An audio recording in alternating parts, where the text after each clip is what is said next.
बाबा बाबा असं काय करताय? शेतकरी असल्याची केवढी मोठी आम्हाला शिक्षा देताय. सरकारने उभारले तुम्हाला, सरकारने लुटले तुम्हाला. त्यांना जाग विचारायचे सोडून फास वाट्याच्या गळ्याला का लावताय? तुम्ही गेल्यावर आईचे हाल कोण पुसणार? तुम्ही गेल्यावर माझ्या चिमुरड्याचे बोट कोण धरणार? बाबा अहो तुम्ही पिकवलेल्या धान्याचं कोण सर्वांना तुमची आठवण करून देईल. पण तुमच्या आठवणीत ओले झाले माझे डोळे कोण पुसणार? तुमचे ते सरकार कोण आहे ते मला नाही माहिती, पण मी त्या सरकारला नक्की जाऊन विचारेन माझ्या बाबांचे काय चुकले. माझे बाबा शेतकरी होते, हाच का त्यांचा गुन्हा नाही ना?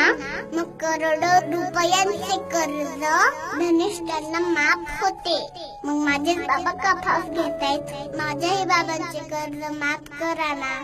हिची मुरडी का शेतकऱ्याची मुलगी तुमच्याकडे भीक मागते हो?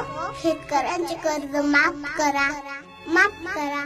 माझे नाव आरोही आकाश खरे, मुक्काम पोस्ट नारायणगाव, तालुका जुन्नर, जिल्हा पुणे. मी अपेक्षा करते माझा हा मेसेज सरकारपर्यंत पोहोचेल. माननीय मुख्यमंत्री देवेंद्रजी फडणवीस यांना तसेच पंतप्रधान नरेंद्र मोदीजी यांना माझी विनंती आहे, कृपया शेतकऱ्यांचे कर्ज माफ करा.